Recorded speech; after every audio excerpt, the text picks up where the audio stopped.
और spiritual experience. इसमें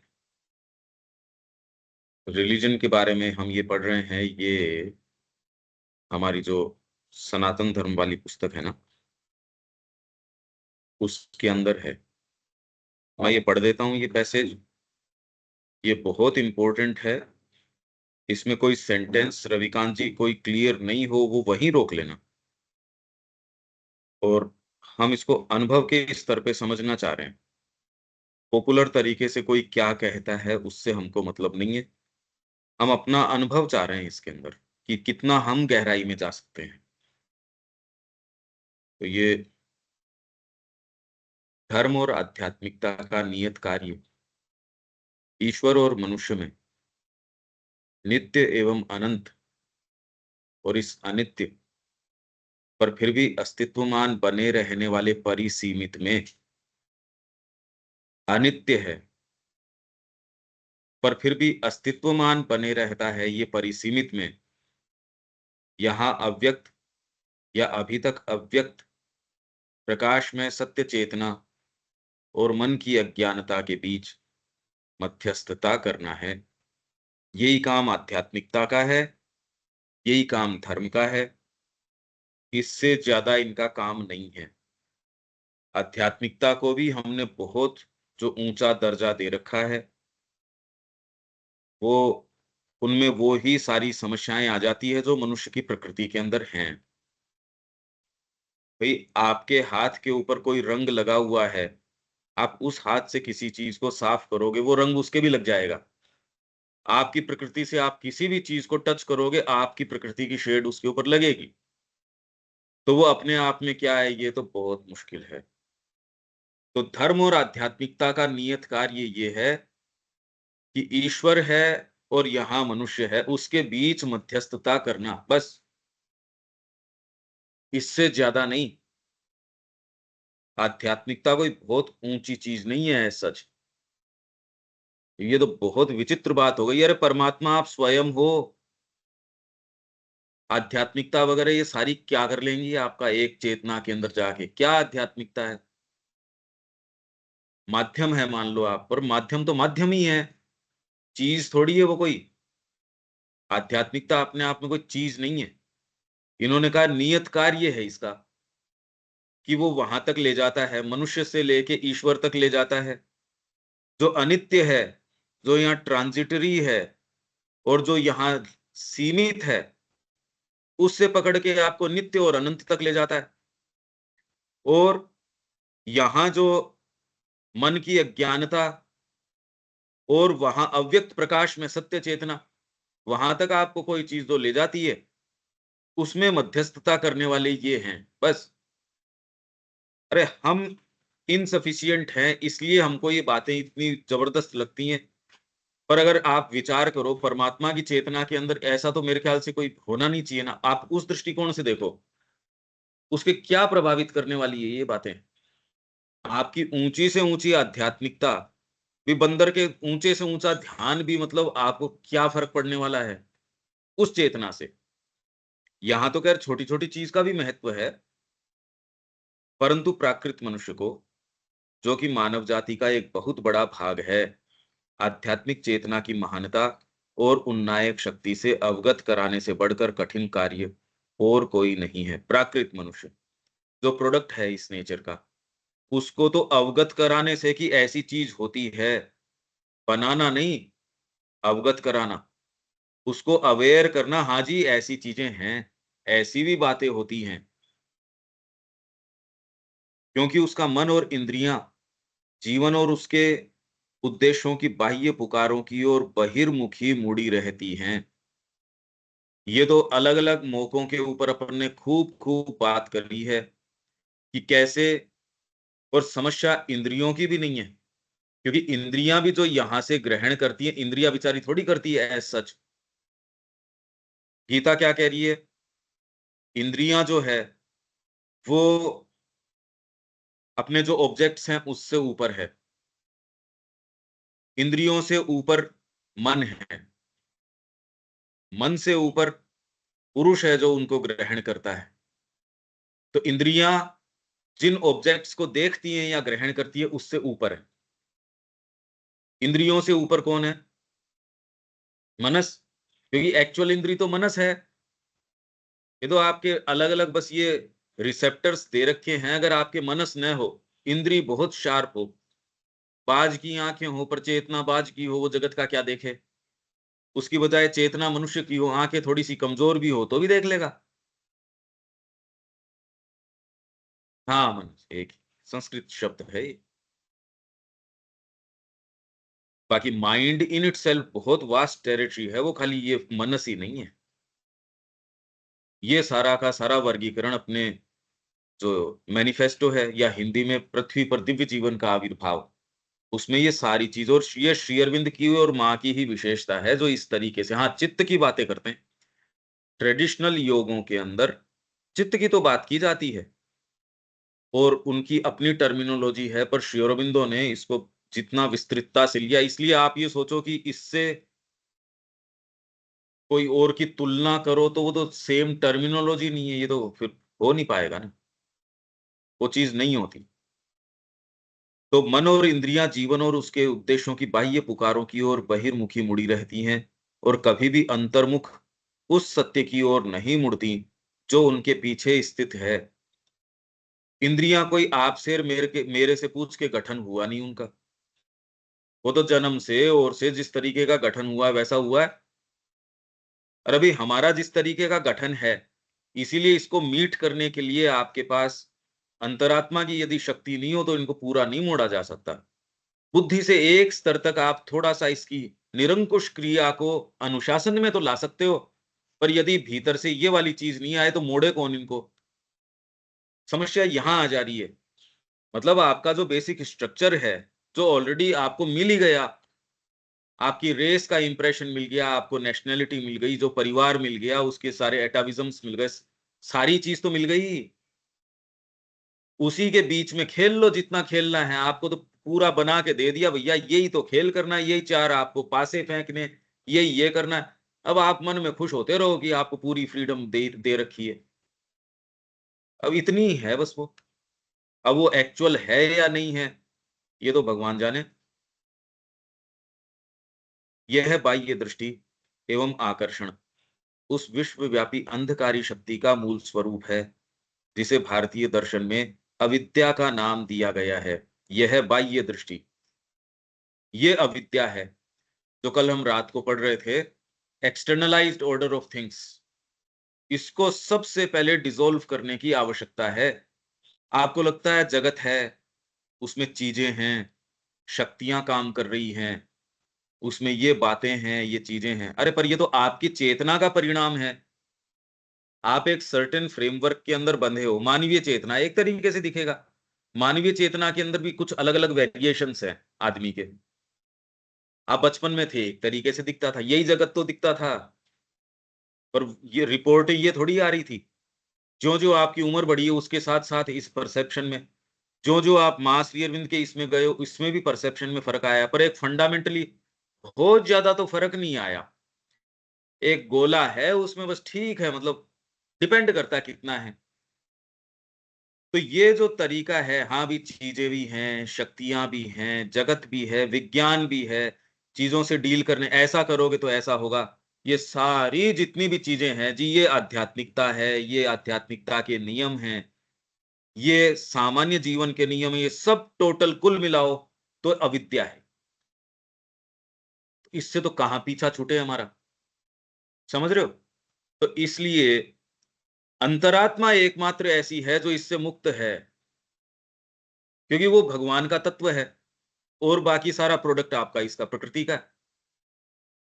तो अगर प्रकृति का ही आप मंथन करते रहोगे तो उससे तो प्रोडक्ट तो प्रकृति का ही निकल के आएगा। मुक्ति का तो प्रोडक्ट कैसे आएगा? मुक्ति तो आपके भीतर जो अंतरात्मा बैठी है, जो डिवाइन स्वयं है, उसके पास जाओगे तो इससे चूक आप इसकी चाबी आपके पास है और कोई दूसरे तरीके से नहीं है। ये तो मेरे ख्याल से बिल्कुल प्लेन बात है। पर हम आग्रह किसके ऊपर रखते हैं? अभी चीजें भी हैं, शक्तियां भी हैं, सरकारें भी हैं, देश भी हैं, ये क्रिया भी कर रहे हैं। अब श्री अरविंद ने भी तो लिखा है इस बारे में। देखो, श्री अरविंद ने भी मानव चक्र लिखा है, अरे पर श्री अरविंद ने किस चेतना से लिखा है? श्री अरविंद ने तो इसके बारे में भी लिखा है, तो श्री अरविंद ने आश्रम का भी निर्माण किया है, तो सब बिल्कुल ठीक बात है, पर वो बाहरी चेतना से नहीं। और आप जितना ही आंतरिक चेतना के अंदर जाते हो, उनकी वाणी बिल्कुल नया स्वरूप ले लेती है, उसका वो ही सामान्य स्वरूप नहीं रहता। ये बात तो समझ आ रही है? जितना आप गहराई में जाते हो, वो चीज बिल्कुल नए तरीके से रिवील करना शुरू कर देती। प्राचीन भारतीय आध्यात्मिकता यह मानती थी कि मनुष्य अविद्या में निवास करता है और उसे इसके अपूर्ण संकेतों के द्वारा उच्चतम अंतरतम ज्ञान की ओर ले जाना होगा। कि मनुष्य किसी भी हालत के अंदर, यही सेंट्रल नोशन ऑफ वेद है। हम बार बार पढ़ते हैं ना सेंट्रल नोशन ऑफ वेद। इसके अंदर आपके पास शब्द के रूप में आ जाती है कोई चीज, शब्द आपके कान में सुनाई दे गया और वो नहीं दिया, तब तक आप कितना भी परेशान होते रहो, कितनी भी प्रक्रियाएं, कितनी भी पद्धतियां फॉलो करो, अगर वो शब्द नहीं आया तो नहीं आया। हमेशा हर हमारे शास्त्रों में और में शब्द के ऊपर कितना महत्व, गुरु का शब्द, वो उदय आपके हृदय में हो जाता है। मूल शब्द क्या है? मां। अगर ये उदय हो गया, वो ले जाएगा आपको। ये पर ये होता नहीं, यही नहीं होता। जिसको आप भावना मानते हो और होते हो, उसमें और एक्चुअल शब्द उदय होने में फर्क है। नहीं तो धर्म वाले लोग तो बड़े निष्ठ हैं ही उस चीज के अंदर, भावना तो है ही। जिसको हम भावना कहते हैं वो तो किसी के भी हृदय है। आप किसी माँ को अपने बच्चे के लिए रोता देखते हो, इवन पशु पक्षी को भी आप अपने आप को मतलब बलिदान करने के ऊपर आप देखते हो, तो ये भावना तो उनमें है। अगर इसको कह रहे हो तो ये हार्ट तो मिला ही है इस प्रकृति के अंदर, नहीं तो अगर ये हार्ट नहीं हो तो नीचे वाली चीज तो खा जाएगी। ये चीज आपको कुछ सुखदता प्रदान करती है, पर इसमें हार्ट में और साइकिक में ये चीजें हैं अलग अलग, ये बिल्कुल अलग बात है। हाँ, इसकी तैयारी हो सकती है, आपके इमोशंस डीपर हो सकते हैं, वो आपको साधना के लिए तैयार कर सकते हैं, पर जब तक ये अनुभव नहीं होना डिसाइसिवली, और इसका विवेचन नहीं हो सकता। माँ को किसी ने पूछा, माँ ये साइकिक है या नहीं है मेरे को, तो कह तू पूछती नहीं है प्रश्न। हमारा जीवन दो लोगों, हमारी आंतरिक सत्ता और उत्तरोत्तर गहराइयों, ज्यादा से ज्यादा गहराई और हमारी बाह्य प्रकृति के ऊपरी क्षेत्र के बीच गति करता है। अधिकांश लोग जीवन का संपूर्ण बल बाह्य पर ही देते हैं और अपनी सतही चेतना में अत्यंत प्रबल रूप से तथा आंतरिक सत्ता में बहुत ही कम निवास करते हैं। अधिकांश लोग जीवन का संपूर्ण जो बल है बाह्य के ऊपर देते हैं। इस बाह्य में आ गए आपके जो रीडिंग करना, आपकी सो कॉल्ड आध्यात्मिकता है, और सब टोटल इसी के बाह्य में आ गए, क्योंकि आपको लगता है आप भी हो, जगत भी है, चीजें भी हैं, उससे आपको कुछ प्राप्त करना है, आप योग करोगे उससे आपको कुछ मिलेगा। तो आप अभी उस दुष्चक्र में हो, आपकी ग्रंथि वो वाली टूटी नहीं। इसके बीच अधिकांश लोग संपूर्ण बल इस पे देते हैं और सतही चेतना में अत्यंत प्रबल रूप से और आंतरिक चेतना में, आंतरिक सत्ता में बहुत ही कम निवास करते हैं। यहाँ तक कि चिंतन और संस्कृति के दबाव के द्वारा सामान्य प्राणिक और भौतिक सांचे की स्थूलता से ऊपर उठी हुई गिनी चुनी आत्माएं भी सामान्यतः मन की चीजों में ही दृढ़ता पूर्वक संलग्न रहने से अधिक आगे नहीं जाती। गिनी चुनी जिसको आप कहते हो ये तो बड़ी जबरदस्त आत्माएं हैं, वो भी क्या है, सामान्य मन की चीजों में ही दृढ़ता पूर्वक लगी रहती है, जिसमें आप पद्धतियां बुनते हो, फिलोसॉफीज बुनते हो, विचार बुनते हो, जबकि ये सब इससे परे हैं। आप जो क्वेश्चंस करते हो, मैं कहते हैं अरे नहीं है ये इस तरीके से। और मनुष्य बेचारा करे क्या पर? और ये क्यों है? क्योंकि सामान्य प्राणी को और भौतिक सांचे की स्थूलता, इससे जो ऊपर उठी हुई कुछ, पर ये नीचे वाला तो खींचता है अभी, ये अभी भी खींचता है। गिनी चुनी कोई आत्माएं भी जो है सामान्यतः मन की चीजों में ही दृढ़ता पूर्वक संलग्न रहती है, उससे आगे नहीं जाती। जिस उच्चतम ऊंचाई तक वे उड़ान भरती हैं, और इसी को पश्चिम दुराग्रह पूर्वक बारंबार आध्यात्मिकता समझने की भूल करता है। इसी को आध्यात्मिकता समझने की भूल करता है पश्चिम, और हम पश्चिम के प्रभाव से पूर्ण पूरी तरह से रंगे हुए हैं, पूर्णतः हमको आवश्यकता नहीं और की। हम तो वेस्टर्नाइज्ड हैं अपने सारे टेस्ट्स में और के अंदर बिल्कुल। तो पश्चिम दुराग्रह पूर्वक बारंबार आध्यात्मिकता इसी को कहता है।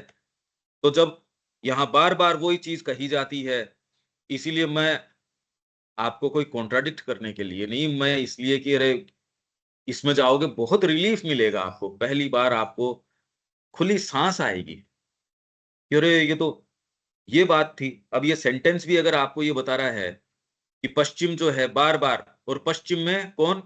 जो टॉपमोस्ट जो विचारक हैं, तत्व का विवेचन करते हैं, हर कोई नहीं, आम आदमी की बात नहीं कर रहे। जो उनके उच्चतम लोग भी हुए हैं, जो विचार करते हैं। इससे ये नहीं पश्चिम और भारत, भारत का मूल आधार ये नहीं रहा। पर भारतीयों को भी तो भारत का मूल आधार क्या है अगर पूछ लो तो पता थोड़ी है।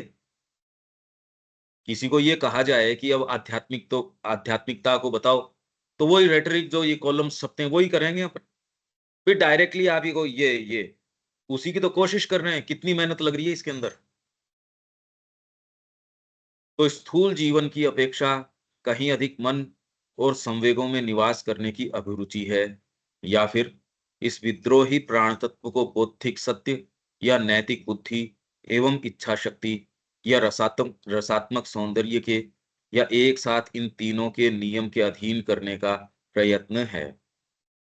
ये है पूरे विश्व में जिसको आप आध्यात्मिकता कहते हो, वो अल्टीमेटली ये है।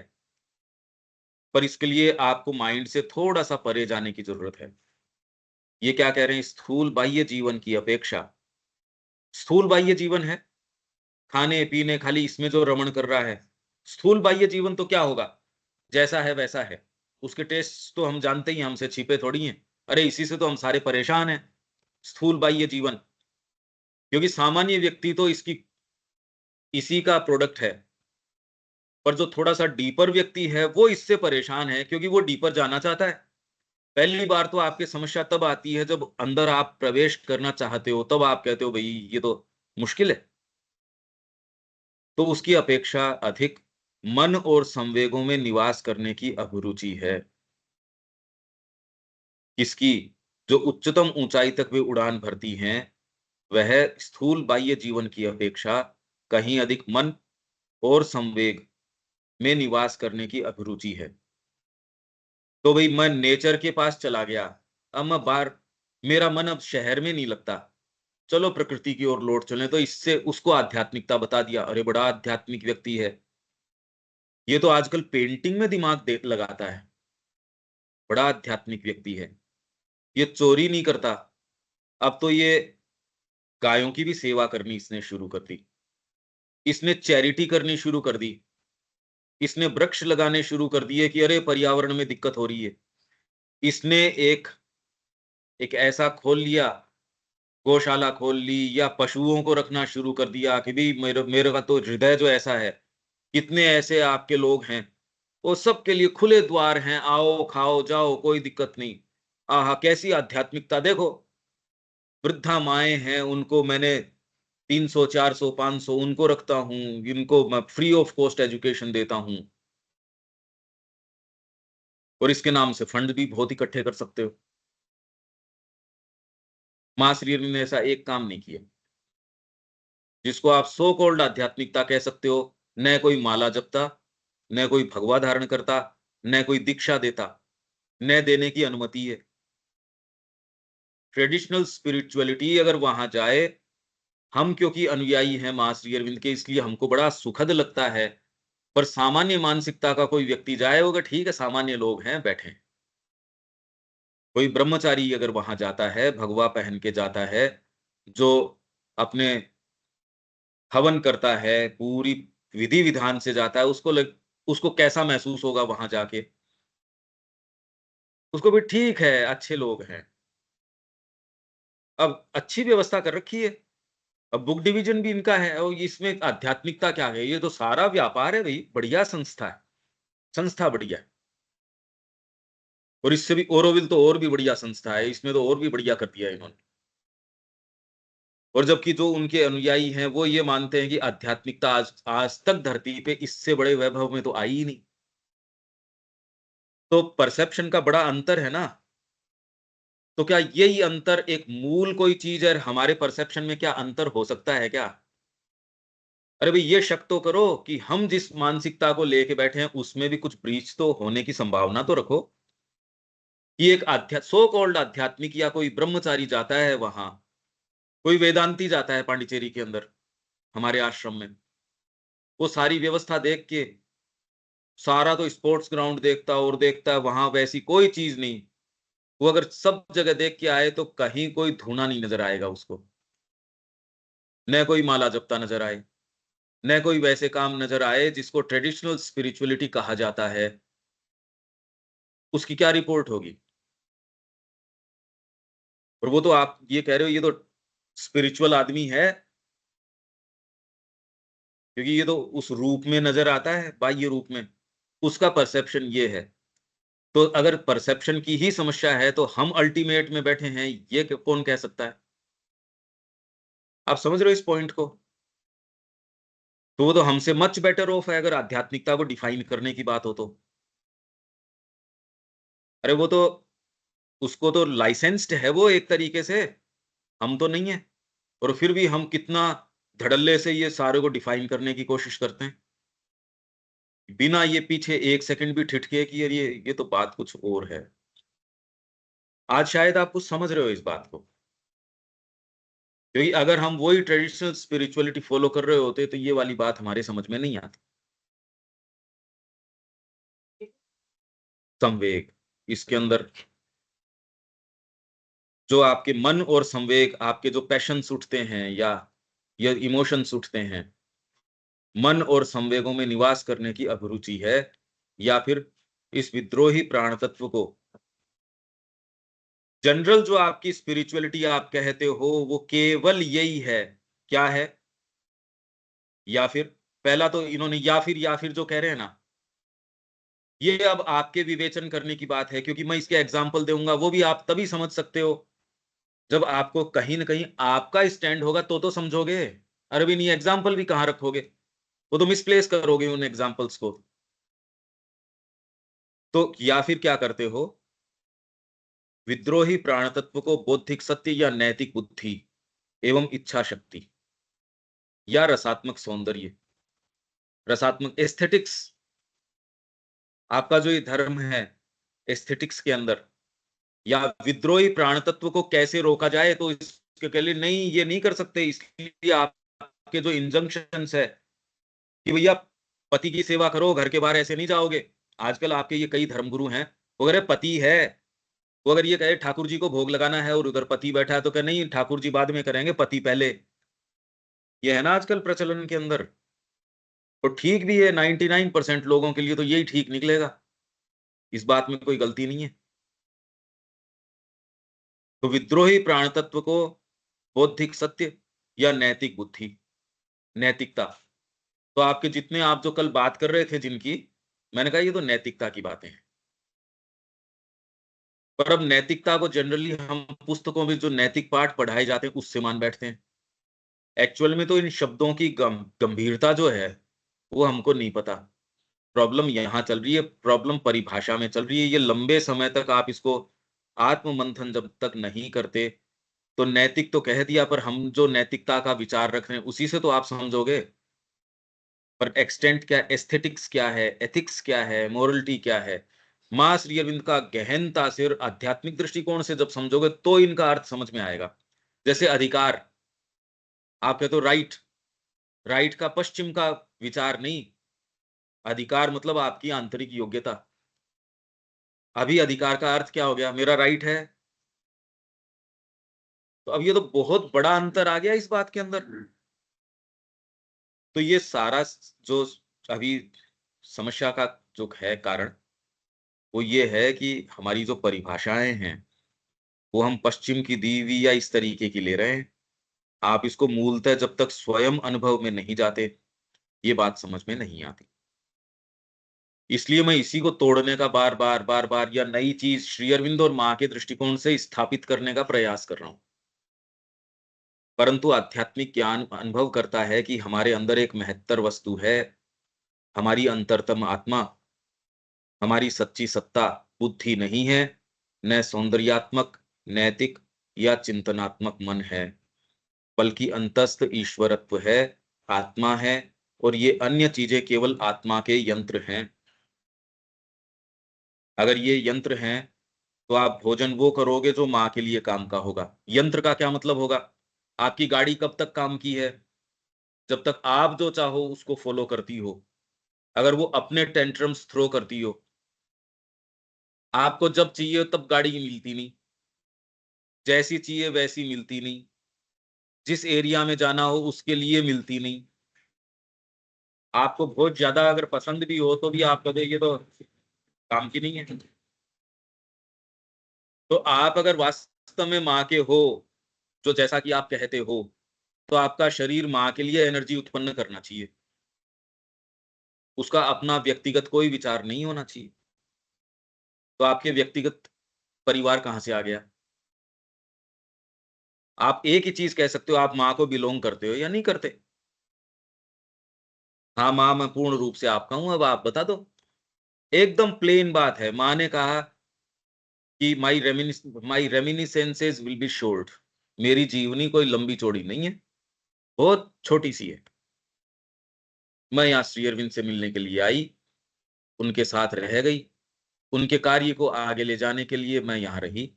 इससे ज़्यादा मेरी जीवनी नहीं है। जगदम्बा ये कह रही है। हमारे कितने बवाल मचे हुए हैं, हम सबके, और उस चीज़ को जस्टिफाई करने के लिए हम आर्गुमेंट भी करना शुरू कर देते हैं। यही तो कर रहे हैं। और वो हम जो रात को पढ़ रहे थे, वो कन्फ्यूजन का कारण है। वो आपके कन्फ्यूजन का और आपको गर्त में ले जाने का वो कारण है।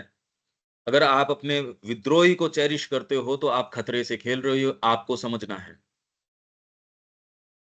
ये व्यक्ति को समझना है। अगर वो अपने विद्रोही को पोस रहा है, तो वो खतरे से खेल रहा है। सामान्य व्यक्ति पे ये लागू नहीं होगी, पर जो व्यक्ति कहता है मैं प्योर माँ का होना चाहता हूँ, तो फिर उसकी बातें अलग है। प्योरिटी की माँग तो प्योरिटी की है फिर। उन क्षेत्रों में आप इम्प्योर तरीके से प्रवेश नहीं कर सकते। जैसे रवीन्द्रनाथ टैगोर ने वो एक ड्रामा बताया, उस कबीले में गए वो। उन्होंने एक ड्रामा दिखाया कि एक व्यक्ति वृंदावन में प्रवेश कर रहा था और उसको चोर कह के रोक लिया गया। उसने कहा मैंने तो कोई चोरी नहीं की, मैं तो चोर नहीं हूँ। तो उसकी शिनाख्त की गई, उसकी जाँच की गई, तो उसके बगल के अंदर एक गट्ठर निकला, और वो गट्ठर था सेल्फ, मैं। वो जब तक आपके पास है, आप वृंदावन में प्रवेश नहीं कर सकते। हमारा सारा प्रयास पढ़ने का, समझने का, ये का, वो का, उस सेल्फ को फोर्टिफाई करना है, न कि माँ को देना। ध्यान दो इस बात के ऊपर। तो जब तक उसको ही मोटा करते जा रहे हो, और तो वही तो ग्रंथि है जो उसमें प्रवेश नहीं करने दे रही, उसी को तो गला के खत्म करना है। और वो आपके विचार से होगी नहीं, वो तो यहां से होगी। माँ के प्रति कॉन्सिक्रेशन है, वो करेगा ये काम। तो कॉन्सिक्रेट करते हो तो काम बनेगा, नहीं करते हो। मैं तो रोज ये बात कह रहा हूँ, ये वाली सुनती नहीं। वो जबरदस्ती के उदाहरणों को आप चीर-फाड़ करते हो, क्योंकि वो ईज़ी है वो करना। आप देख रहे हो ना आपका तरीका चीज़ों को पकड़ने का। मैं रोज़ कह रहा हूँ कॉन्सेंट्रेट करो, पूर्ण रूप से करो, पूर्ण, ये बात तो अच्छी लगती नहीं।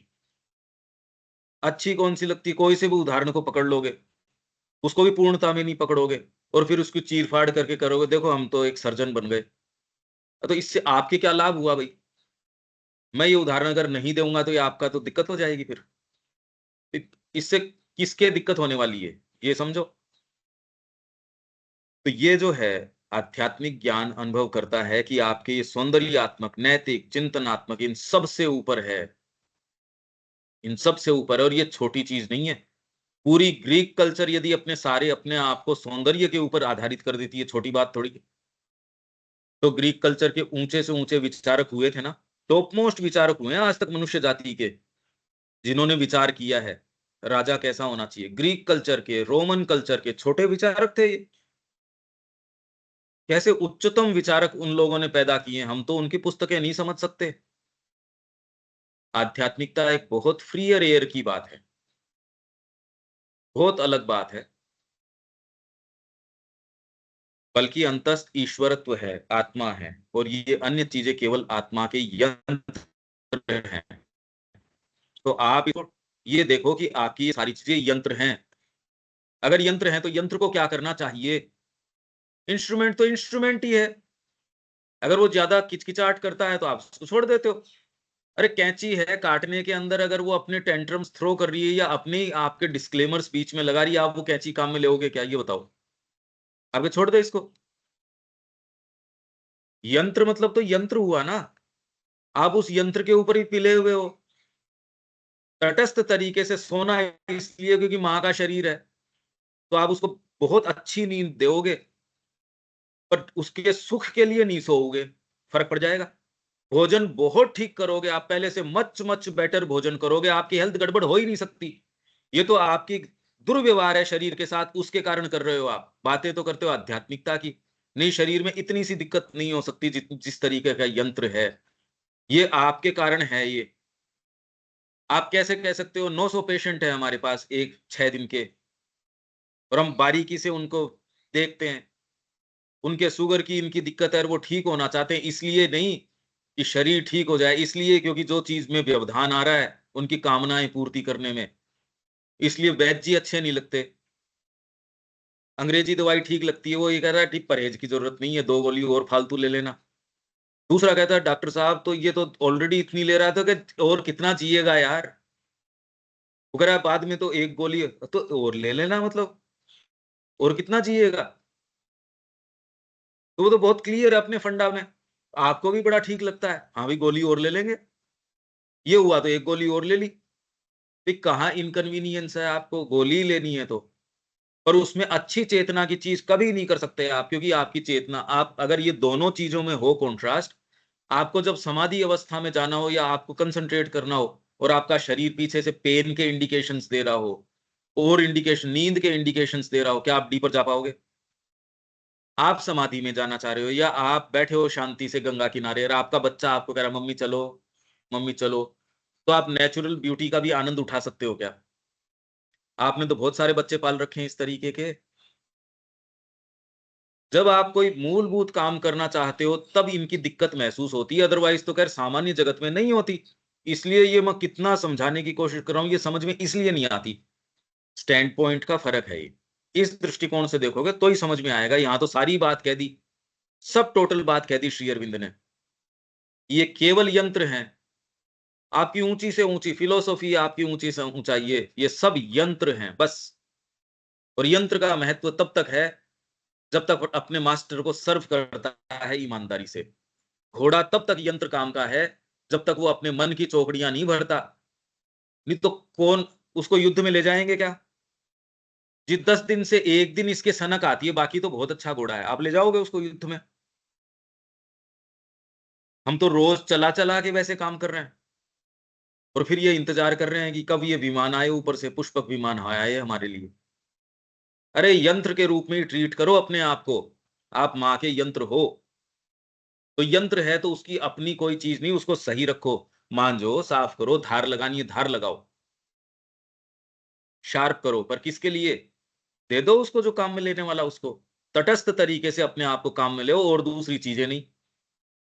अगर यंत्र है तो यंत्र है भाई, ये तो समझ में आती है आपके। तो इतना विचार करो कि आप माँ के यंत्र हो। दुर्गा के हाथ के अंदर तलवार के रूप में दे दो, पर ये मत करो तलवार इस पे मत चलाओ उस पे मत चलाओ, ये मत करो। तो जिस पे चलाएगी उस पे चलाएगी, आपकी आसक्तियों पे सबसे पहले चलाएगी। सपोज किस पे चलानी चाहिए उसको तलवार? आपके भीतर जो शत्रु बैठे हैं वो, आपके प्राण की उन शत्रुओं से आसक्ति है, क्योंकि वही तो शत्रु हैं। मन सह अपराधी बन के आ जाता, नहीं इनके ऊपर नहीं, इसलिए साधना नहीं होती। ये बड़ी भारी गुत्थियां हैं। धर्म इस चीज में प्रवेश नहीं करता। धर्म और आध्यात्मिकता की यदि बात करो, वो आपको जहां हो वहां से ले लेता है। वो कह रहा ठीक है इनको मत छोड़, बस इसमें थोड़ा सा ये कर ले और थोड़ा सा इसमें ये कर ले। पर माँ के पास यदि आते हो तो योग का प्री रेक्विजिट क्या है? माँ कह रही है जब तक आपको ठिठकना है, जब तक विचार करना है मेरे बच्चों, तब तक तुम विचार कर लो। अपना समय ले, विचार करो। एक बार तुमने ये कह दिया माँ मैं आपका हूं, फिर बाद में पीछे मुड़ के देखना नहीं। धर्म ये बात नहीं कहता। ये फर्क आ जाएगा। ये बहुत बड़ा फर्क है। अगर आप इसको कोई डिलाइनेट करना चाहो इसको कि कैसे इसको अलग करें, बाकी अलग चीज़ नहीं है एज़ सच। पर जो अभी तक डिसाइसिवली इस चीज़ के ऊपर नहीं आए, पर प्रीमैच्योरली आप मान के बैठ जाओ चाहे। यंत्र के रूप में अपने आप को तैयार करो कि आप माँ के यंत्र हो। इसके सारे रंग आपके प्रकृति के रंग। आपको जो चीज़ें तकलीफ़ देती है, वो आप अपने आप से एसोसिएट करते हो इसलिए तकलीफ़ दे रही है। ऐसे लगता है कि मेरे को कहा जा रहा है, अरे आपसे क्या संबंध है उसका? आपके घर पे कोई चोर आया हुआ है और पुलिस आके उसकी पिटाई करे, आपको दर्द होना चाहिए या खुश होना चाहिए? दर्द तो तब हो जब आप ये कहो ये चोर जो है ये मेरा ही बेटा है, तो तकलीफ़ होती है। ओहो! मेरी कामनाओं को तो यहाँ देखो कितना किस तरीके से निर्ममता से काटा जा रहा है, क्योंकि आपने अपनी मान ली। तकलीफ़ उसमें है, नहीं तो माँ को ये प्रार्थना करो, माँ मेरा क्या संबंध है इससे? हेलो, कोई बोला क्या? रविकांत जी कुछ आप बोल रहे हैं? नहीं, मैं नहीं बोल रहा। अच्छा, पर ये जो अपन बात कर रहे हैं, मेरे ख्याल से अपन बेटर समझ पा रहे हैं, अब इतनी चर्चा जो हुई, बहुत बढ़िया अच्छी तरीके से। है ना? ये जीवन हाँ, का मर्म है ये। हाँ जी। हम यंत्र हैं और यंत्र को क्या करना चाहिए? बिना आसक्ति के अपने आप को यंत्र समझ के माँ के हाथ में दो और यंत्र को क्या करना चाहिए? आपका शरीर ठीक हो जाएगा, आपका प्राण ठीक हो जाएगा, बदमाशियाँ उसकी नहीं रहेगी पर जितना उसको मिलना चाहिए उतना मिलेगा। जब आप शरीर को त एक स्पोर्ट्स पर्सन को जब आप तैयार करते हो तो भोजन उसको ये आसक्ति वाला नहीं देते, फिर भोजन उसको जो उचित न्यूट्रिशन के हिसाब से देते हो। आप स्पोर्ट्स में जाते हो तो कैसे उसका डायटीशियन करता है ना काम, अभी कौन कर रहा है? अब अगर वो वाला भोजन कर रहे हो और फिर ये सोच रहे हो मेरे को आध्यात्मिकता के विचार आ जाएँ, ये दोनों हो सकती हैं क्या? ये बताओ मेरे को। तो किस पे काम करने की आवश्यकता है? जब तक यही करने में व्यवधान आ रहा है, यंत्र ही नहीं दे पा रहे, मैं मशीन ही ठीक नहीं दे रहा उसके हाथ के अंदर और मैं कह रही मेरी लॉन काट दो, अरे आपका लॉन मोवर काम ही नहीं कर रहा, कैसे काट देगा वो? जगदम्बा के हाथ में हम पकड़ा ही नहीं रहे यंत्र को और फिर क्या माँ काम कर दे। दामोदर में हमने बात करी थी कि माँ तब काम करेगी जब आप कंसेंट करोगे। हमने करी थी ना पहले, लंबी बात करी थी। रोज भूल जाते हैं उसको। यंत्र हैं और इसमें हमारा आनंद है वो हमारे अंदर काम करे, हमारे द्वारा काम करे और हमको अपना के काम करे और बाद में ये सारी चीजें भी खत्म हो जाती है, कुछ नहीं रहता। पर अभी और यंत्र बनने में बन चुके या अभी गैप है? एक बात पूछनी है जी। हाँ जी। इसमें लिखा है कि हमारी गंभीरतम सत्ता और गुप्त आध्यात्मिक प्रकृति की खोज किए जाना। तो हुँ, आध्यात्मिक प्रकृति की खोज क्या चीज़ है? जो आप वास्तव में हो, आप ओ सच्ची सत्ता आप भगवान हो ओके, ओके। और अभी जिन टुक पैसों के ऊपर हम बिक रहे हैं, हमको कौड़ियों के दाम खरीद लिया जा रहा है। चाय खरीद लेती है, चीज़ें खरीद लेती है, परिवार खरीद लेता है। अरे प्रकृति ने मान लो किसी पेड़ का कोई बीज बना दिया, इसलिए बना दिया कि वो उसको आगे लेके चलना है। इससे ज़्यादा कि आपको ये थोड़ी होती है कोई, बीज को बीज के रूप में काम में ले लेते हो आप। पर यहाँ तो परिवार का इतना भयंकर हमारे तो भारत के अंदर तो ये है, इतना बुखार चढ़ा हुआ है परिवार का, जबकि प्रकृति में बीज से ज़्यादा इसकी कोई उपयोगिता नहीं है। मनुष्य जाति को आगे ले जाने की खाली एक अभी प्रक्रिया है ये, कि आपको प्रजनन करना पड़ेगा और इसमें भी अगर 4 जने नहीं करते तो कोई प्रलय नहीं आ जाएगा। पर आदमी मातम मनाता है, ओहो! ये क्या हो गया? और फिर आपको दलील देंगे तो मनुष्य जाति कैसे चलेगी? मेरे से ही चलनी है।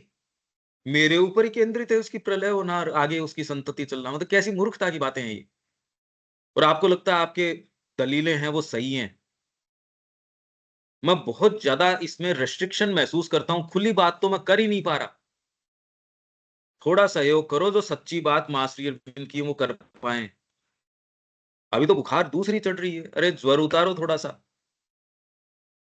अगर आप यंत्र हो तो क्या होना चाहिए? आप इस विचार के ऊपर खाली करो। आप माँ को यदि बिलॉन्ग करते हो, यदि करते हो तो उसका क्या मायने निकलते हैं? इससे आपकी एनर्जी शरीर की किस में जानी चाहिए, प्राण की किस में जानी चाहिए, मन की किस में जानी चाहिए, आपके अपने विचार क्या हैं। माँ तू क्या चाहती है, वो है विचार तो। और जीवन का अपने आप में क्या सत्य है, तू बता मेरे को। कितना फर्क आ जाएगा, आप कल्पना नहीं कर सकते। मैं तो कह रहा हूं 2 दिन प्रयास करो, 2 दिन, बहुत आनंद आएगा इसमें। सारी चीज एकदम रिवर्स हो जाएगी।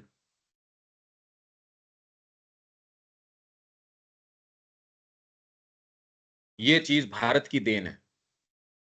बाकी जितनी आप दलीलें देते हो सब पश्चिम की देन है। और पश्चिम आपको खाली कंफ्यूजन दे सकता और कुछ नहीं दे सकता। जो आपकी ये पद्धतियां है ना आजकल, ये चक्र मेडिटेशन और ये भारत में तो कोई इतने करते ही नहीं है ये। पश्चिम वाले इतने सीरियस हैं इस बारे में। तो आप ये कहोगे भारत की आध्यात्मिकता वहां चली गई, क्या लेना देना है। वो सारे मिला के, ये सब जितने भी हैं उनको कुल मिला के एक मीराबाई पैदा कर सकते हो, एक सूरदास पैदा कर सकते हो ये। तो आपको एक स्तरीकरण तो देखना पड़ेगा। या आप कितने भी ये जो व्याख्याता है इनको कुल मिलाओ तो एक विवेकानंद पैदा हो सकता है। इतना तो हमको दिख ही पा रहा है। मतलब ये कुछ चीज तो, सारी चीज इस पे निर्भर करती है कि आपकी आत्मा आके किस तरीके से अभिव्यक्त करती है, बस। मेन मुद्दा ये है रविकांत जी, आपके भीतर जो भगवान बैठा है वो आके एकदम सामने आ जाए, इसकी तैयारी करना। अगर हम ये कह रहे हैं हमारे अंदर एस्पिरेशन आ गई और हम डिसाइसिवली योग के लिए तैयार हैं, तो ये ही करना। और इसके लिए ये देखना कि क्या है। इसके लिए आपकी बुद्धि है, निचले वाले तत्वों को रोक लेना कि भैया तेरा क्या काम। भाई आप यहां मान लो लेडीज का एक एक आयोजन कर रहे हो, इसमें कहते जेंट्स का क्या काम, या यहां इनका काम है तो यहां तेरा क्या काम। तो यहां आपकी कामनाएं हैं और उसको कहते भैया तेरा क्या काम यहाँ। ये भूमि तो माँ को दी हुई है। एक ये विचार भी आपके कई कई चीजों पे लगाम लगा देगा। ओहो ये कैसे होगी, ये वाली चीज कैसे जाएगी। तो माँ के प्रकाश में उसको देख लो। आप माँ के यंत्र हो तो इसका क्या अर्थ निकलता है। और यंत्र को तैयार करने के लिए उसकी ब्लेड पे आप उसको भुट्टा करोगे या उसको शार्प करोगे। तो आपकी बुद्धि को और प्रखर करोगे या उसको भुट्टा कर लोगे उसके ऊपर भोजन और ये चीजें डाल डाल के। आपको अगर अच्छी चीज के लिए एनर्जी ही प्राप्त नहीं हो रही, जब आप एक्चुअल काम पढ़ने के लिए बैठते हो तो आंखें डबडबाए आएंगी। जब एक्चुअल में आपको पता, अरे इतिहास पढ़ो और श्री अरविंद की लाइट में सामने लेके आओ। जब आप काम करोगे, विवेचन करो इन शब्दों का, अब शिक्षा में लेके आओ इस बात को। जब ये बातें आप करोगे तब आपकी प्रखरता और बुद्धि काम में आ जाएगी। यंत्र बहुत जरूरी है, पर तैयार करना जरूरी। माँ के मैनिफेस्टेशन के लिए तैयार करना जरूरी है। छोटी छोटी चीज इंपॉर्टेंट है, कैसे पढ़ते हो, कैसे बैठते हो, कैसे उठते हो, कैसे खाते हो, पर किस लिए। माँ के लिए। मेरे ख्याल से ये करने के अंदर सारी चीज, और ये स्वीकार करने में कोई दिक्कत तो नहीं है ना। ये तो समझ में आ रही है। धर्म नहीं करता ये बात। सो कॉल्ड जो धर्म है बाह्याचार की जहां तक बात है, वो ये बातें नहीं करता। वो कह रहा है आप जो करना चाहो करो, आप तो खाली इतनी देर ठाकुर जी का कर लो, आप इतना सा ये कर लो, आप भोग लगा दो, बस हो गया। आप ये वाला काम कर लो, भावना भी रखो, मंदिर भी जाओ, क्योंकि हार्ट तो है ही, पर हार्ट में और साइकिक में अंतर है। आप भावना को हमेशा ही कंफ्यूज करते हो इससे। तो भावना तो आप जितनी नहीं दिखाते उससे ज्यादा एक एक कोई कबूतर है, कुत्ता है, वो अपने मालिक के पास एक है, वो 10 से 15 किलोमीटर की यात्रा करके ट्रेन में पता नहीं क्या क्या कहाँ कहाँ जाता है, जहां वो रोज मालिक लेके जाता था, सबको पता है। उस कुत्ते का पता है, वो उसके लिए जगह बना के रखते हैं, वो डेली ट्रेवल करता है। मनुष्य तो इतना अनुशासन रखता ही नहीं जितना कि आपकी ये लोग करते हैं। तो आप क्या विशेष कर रहे हो। ये कोई साइकिक है सच नहीं, ये तो हार्ट है। साइकिक की तो बात ही दूसरी है। ये चीजें आपको नजर आने लगेंगी, और इस जीवन में ये आने लगे, बताओ ये चीजें आपका इंतजार कर रही है। और किसके कारण हम इनको कर रहे हैं। मेरे से तो इसके बिना नहीं रहा जाता, ये छोटी सी जीव की आदत है, इसके बिना नहीं रहा जाता। अरे तो इससे तो आप तेरी सोल पॉसिबिलिटी मार रही है। अब तोल तोल लो इसको तराजू के अंदर। आप कहते मेरे को तो नहीं चाहिए ये। अगर आपको आत्मा का हनन या हत्या होती नजर आए, कर लोगे किसी भी कीमत पे काम। तो आपको जो प्रश्न करना है जीवन में कि मेरे को, मैं तो यंत्र हूं मां का, भारत इसी की तैयारी करवाता है, उसकी पूरी वर्ण व्यवस्था इसी के लिए है। आप उसको जाति व्यवस्था बताते हो। जब तक आध्यात्मिक सेंस नहीं हो, आप न तो गीता समझ सकते, न कोई और चीज समझ सकते, कुछ नहीं समझ सकते, कुछ भी नहीं समझ सकते। अब टीका लिखने तो लिखी ही है, तिलक ने भी लिखी है, कितने जनों ने लिखी है टीका, कोई सामान्य व्यक्ति थोड़ी थे। पर करो क्या उसका, करो क्या उसका? एक महज बौद्धिक एवं नैत सौंदर्यात्मक संस्कृति पुनः आत्मा के अंतरतम सत्य तक नहीं जाती। महज बौद्धिक, नैतिक और सौंदर्य बोधी। बौद्धिक, इंटेलेक्चुअल, नैतिक, एथिकल, सौंदर्य बोधी, एस्थेटिक। इतनी बड़ी बड़ी कल्चर्स रही है, एस्थेटिक के ऊपर ग्रीक, आपके इसके ऊपर, खैर वो तो नैतिक प्रॉपर नहीं थी, पर आप रोमन कह सकते हो और कह सकते हो। आत्मा के अंतरतम सत्य तक नहीं जाती, वह फिर भी अविद्या ही रहती है, एक अपूर्ण बाह्य एवं सतही ज्ञान। अपन ये चाहते हैं कि इसको टच करें, तो फिर होती क्या है, हम उसको टच करना चाह रहे हैं। पर वो कब टच कर सकते हैं, जब ये वाली चीज आप मन से थोड़ा सा डिसएसोसिएट करोगे तो हो पाएगी। और जब तक आपकी आसक्ति भोजन से, सोने से, उठने से, बैठने से, आपकी उन्हीं चीजों से आसक्ति है, आपकी एनर्जी यदि फोन के ऊपर जा रही है, आपके परिवार से जा रही है, इससे जा रही है, आप कैसे ऊपर उठोगे? अगर टंकी में छेद है तो आपको टंकी भर क्यों नहीं रही? ये भौतिक उदाहरण तो समझ में आ जाता है, टंकी नहीं भरेगी आपकी अगर छेद है तो। इसलिए ये संस्कृति ब्रह्मचर्य का अभ्यास करवाती थी। अब है नहीं। अब तो आपको लेजिटिमेट ठहरा रहे, मूवीज आ रही है, अरे नहीं नहीं नहीं नहीं, आपको कोई दिक्कत नहीं है, आप कितनी भी स्त्रियों के साथ लिव इन में रहो, इसमें रहो। अब तो ये कल्चर बनता जा रहा है, कल्चर। अरे इसका कल्चर से क्या संबंध है? तेरे अंदर एनर्जी नहीं रहेगी। अगर आप शक्ति क्षीण करोगे, आप ज्यादा भोजन अगर कर लेते हो, चाहे सात्विक भी कर लेते हो, कि मैं तो सात्विक ही खाता हूं, तो ज्यादा खाओ आप, और फिर कहो अब मैं सावित्री पढ़ता हूं। सात्विक क्या कर लेगा इसके अंदर? भी आप जस्टिफिकेशन ये दो, मैंने तो खाली खीर ही खीर खाई, जो बहुत सात्विक है। अरे यार क्या दलील है ये? कितनी मूर्खता की है। इससे किसी को कोई होना नहीं, आपका जीवन चला जाएगा। मेरे को तो खाली तकलीफ इस बात की है, और कोई बात नहीं है।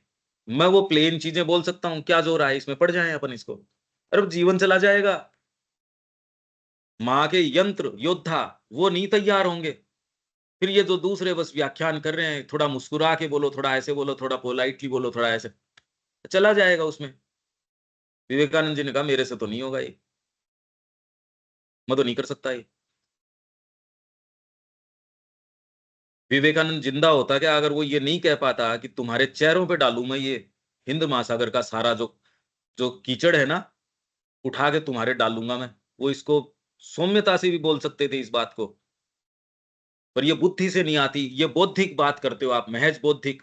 ऐसे बोलो, क्यों? सामने वाला कैसा मानेगा? तो जब तक आप सामने वाला, मैं ये इससे ये होगा, इससे, तो आप तो अविद्या के प्रोडक्ट हो। वो नहीं है तो आपकी उसको क्यों माननी चाहिए? अरे आप अविद्या के प्रोडक्ट हो, आपको जगत जैसा भी दिख रहा है, तो ये तो आपकी प्रॉब्लम, उसकी तो है नहीं। क्योंकि श्री अरविंद ऐसी बातें कर रहे हैं जो मानव जाति से परे की है, इसलिए श्री अरविंद को थोड़ा मानव जाति के तरीके की बातें करनी चाहिए। यही कोई बात हुई? बजाय मानव जाति उठे उस स्तर तक। इसलिए बिल्कुल उल्टा है। किताबों में क्या छपता था, गांधी जी टालिस्मान। वो क्या था कि सबसे जो निकृष्ट व्यक्ति है, सबसे डिप्राइव्ड है, उसको देख के अपनी पॉलिसी बनाओ। भारत ने ऐसा कभी नहीं किया। भारत ने हमेशा इस सबसे ऊंचा है, उसको देख के अपनी, आपके गोत्र हैं वो भी ऋषियों के हैं। हर चीज आपको ये रिमाइंड करती है, अरे आप वहां से आए हो, परमात्मा हो, अनंत हो, आप सुप्रीम हो।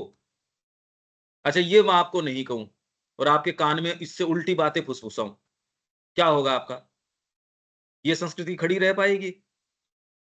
पर हम करते क्या सारे दिन? आज मेरे ख्याल से आप बेटर समझ पा रहे हो इस सारी चीज को, कि ये डिस्कशन मैं क्यों कर रहा हूं। मेरे को न धर्म से मतलब है, न मेरे को इस चीज से मतलब है, पर ये एक एक कुछ तो हो, अरे कुछ तो दर्ज हो इसके ऊपर। तो हमारी अंतरतम सत्ता और गुप्त आध्यात्मिक प्रकृति की खोज किए जाना ही किसी आध्यात्मिक संस्कृति की पहली आवश्यकता होती है, पहली।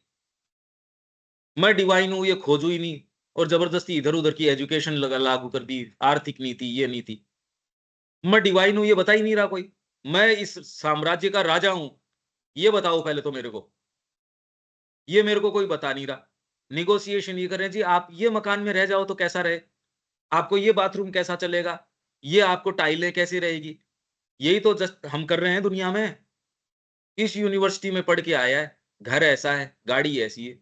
अरे ये तो बताओ तू राजा है, ये बताते ही वो इन चक्करों में ही नहीं जाएगा। अगर आपको ये बता दिया गया कि आप राजा हो, फर्क नहीं पड़ जाएगा क्या? ये संपत्ति आपकी है, फर्क नहीं पड़ जाएगा? तो पहले कौन सी चीज करनी चाहिए? मतलब राजा को ये नहीं बताओ कि आप राजा हो। अरे भाई आप आत्मा हो, जो चीज आपकी आहत होती है वो है ईगो। तो आपको वैसे ही नहीं लेके जाएगी, वो तो वैसे ही विघटित हो जाएगी। आपके ईगो जब आहत होता है तो इस आसमान को देखा करो, इसमें कितने सौरमंडल हैं, पृथ्वी कितनी बड़ी है, और उसमें भी पृथ्वी का क्या स्थान है? सूरज के सामने रखते एक डॉट के बराबर है। और ये सूरज भी कोई बहुत बड़ा नहीं है। इस सौरमंडल को जब आप इस आकाश गंगा में देखते हो तो कहते हो कौन सा पॉइंट है इसके अंदर। और ये आकाश गंगा जब और आकाश गंगाओं के अंदर देखते हो तो कहते ये क्या है? ये भौतिक ब्रह्मांड का विस्तार जो विज्ञान बताता है वो है।